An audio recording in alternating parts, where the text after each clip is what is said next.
Satu, audit secara transparan. Apa isi dari anggaran 9,6 triliun per tahun di tahun ini dan tahun depan? Apa itu? Setiap sennya kita mau tahu dengan jelas. Itu diterjemahkan nggak di dalam anggaran?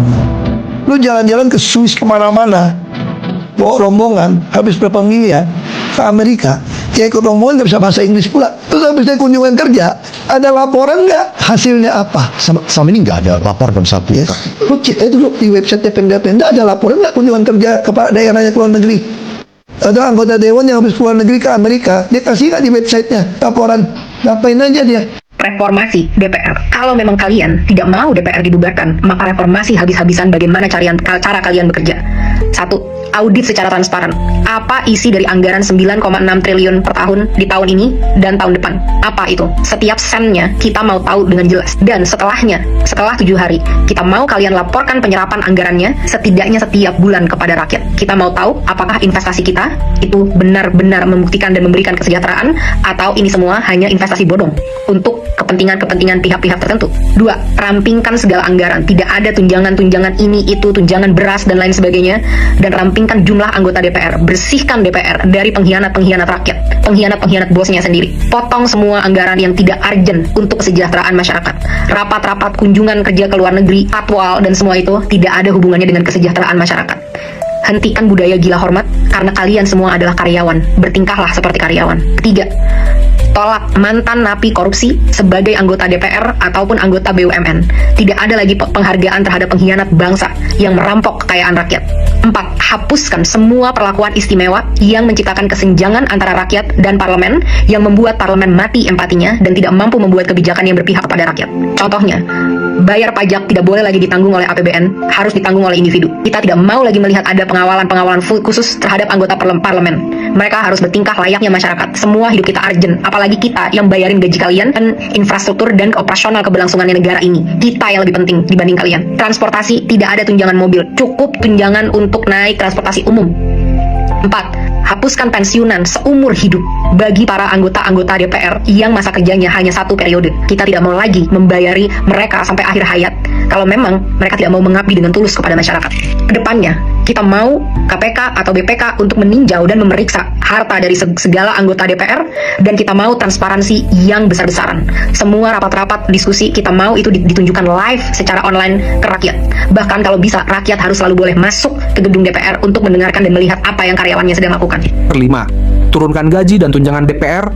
Kelima, tunjangan gaji dan tunjangan-tunjangan yang lain, total take home pay, total yang bisa kalian bawa pulang, tidak boleh melebihi 5 kali upah minimum UMR nasional dari masyarakat. Harus jelas kemana setiap anggaran-anggaran ini, dan kita mau jelas berapa yang diterima. Tidak boleh lagi ada kesimpang siuran yang berkata ada yang menerima segini, segitu, dan lain sebagainya. Harus jelas berapa yang diterima sebagai take home pay, kita harus tahu itu. 6.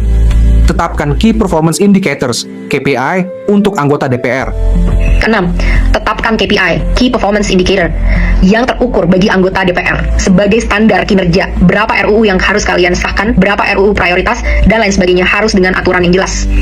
Kedepannya, evaluasi dan pecat anggota-anggota yang tidak bisa bekerja dengan benar, yang tidak datang saat-saat rapat, yang tidak bisa menghasilkan RUU yang diminta oleh rakyat. Laporkan semua progress, achievement, challenges secara berkala kepada rakyat. Kita berhak tahu apa yang terjadi di dalam ruang DPR.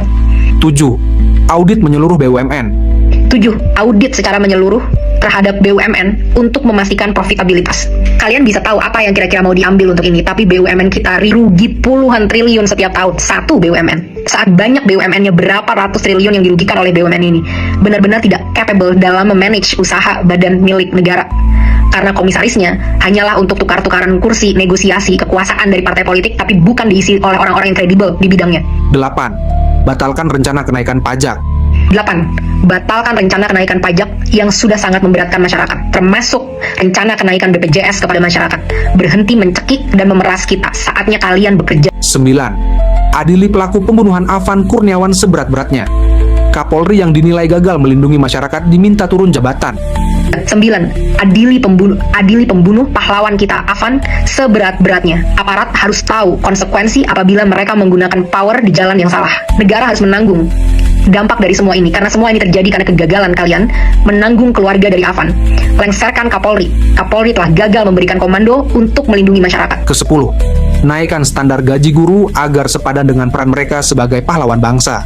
10. Berikan standar gaji yang layak terhadap pahlawan bangsa kita, guru-guru di Indonesia, termasuk juga nakes-nakes. Oke teman-teman, di sebuah cuplikan video yang barusan kita saksikan tadi, tentu ini hal yang sangat menarik. Ya, tentu apa yang telah disampaikan oleh Pak Ahok, ya kita sudah mengerti dan memahami semua.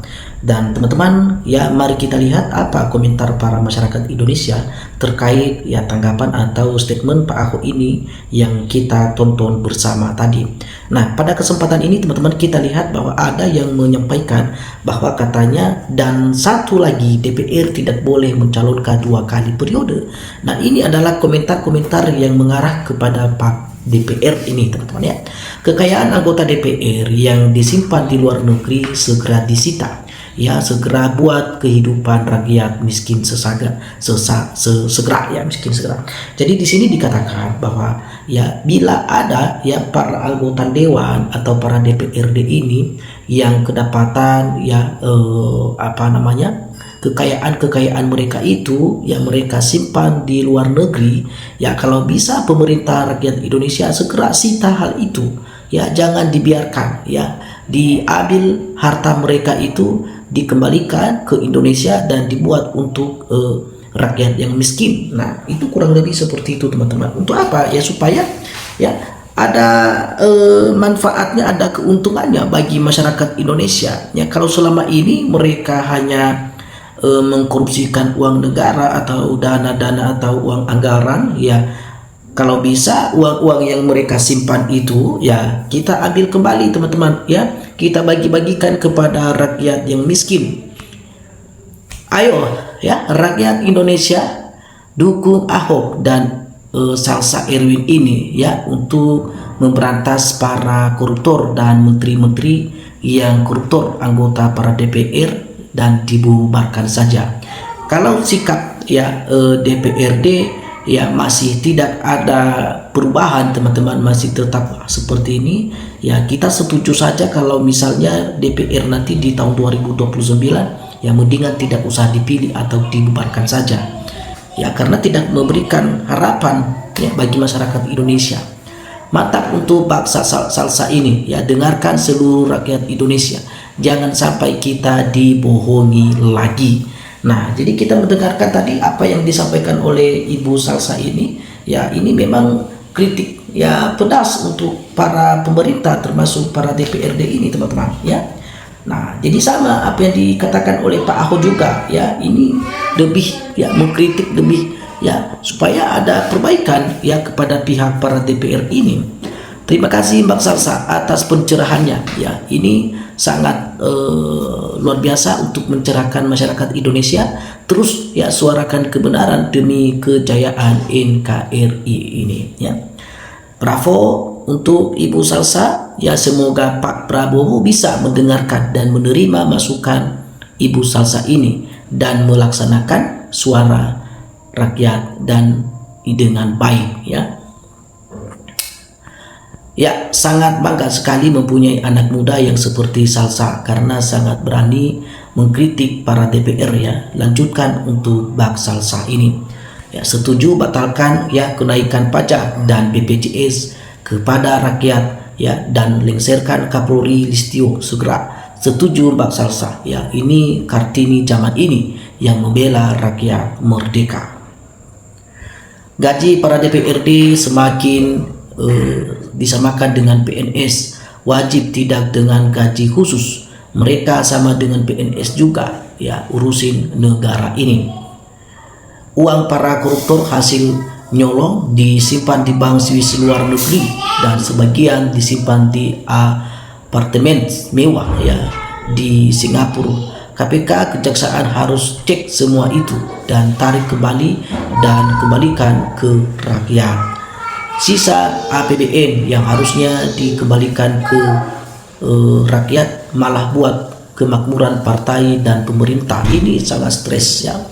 Amerika ya penduduknya 340 juta ya, jumlah DPR 535 orang ya. FS Indonesia penduduknya 270 juta, jumlah DPR-nya adalah 735 orang menghabiskan uang. Nah, kita lihat di sini bahwa ya berlakukan pembuktian ya terbaik ya harta kekayaan pejabat agar korupsi lebih mudah untuk ditindak. Ingat, nonaktif itu hanya sama dengan diskors saja ya, dan sewaktu-waktu bisa aktif kembali. Setidaknya sebaiknya seperti Syaroni dipecat oleh partainya. Ya, Mbak Salsa, semoga argumentasi Anda ini bisa disampaikan kepada Bapak Presiden ya. Kalau Pak Prabowo ingin Indonesia maju ya harus direalisasikan. Ya, seperti pernyataan Salsa ini teman-teman, ini cukup sekali ya untuk sangat diperhatikan, dan ini menarik ya teman-teman, karena ini adalah membuat masyarakat Indonesia yang pikirannya terbuka, dan yang dari awalnya tidak tahu menjadi tahu ya, gara-gara si Salsa ini memberikan pemahaman atau memberikan statementnya yang baik dan sambil memberikan pencerahan atau kecerdasan kepada masyarakat Indonesia. Nah, kalau begitu teman-teman, kita lihat lagi bahwa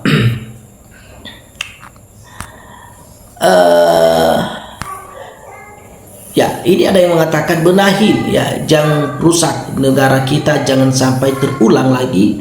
Kagak mau lihat negara ya, jangan maju, lihat di Cina, negara miskin, rakyat pajak. Lihat sekarang ini udah pejabat jujur dan selalu merakyat.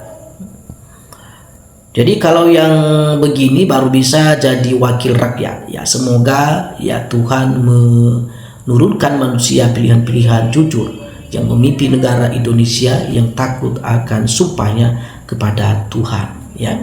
Sebaiknya demi kesejahteraan rakyat, bukan DPR seperti yang pernah dilakukan oleh Gus Dur dulu ya, karena sudah jelas tidak mewakili rakyat. Ya, bubarkan saja segera lembaga DPRD ya. Kekayaan negara hanya DPR dan pejabat negara yang menikmatinya. Jadi masyarakat Indonesia hanya sedikit kebagian ya. Jadi yang kenyang, yang puas adalah para anggota DPRD-nya teman-teman ya. Nah, jadi bagi teman-teman yang ingin memberikan tanggapan atau memberikan komentar terkait statement Pak Ahok dan Salsa ini, ya silakan teman-teman tinggalkan komentar Anda. Salam untuk perubahan.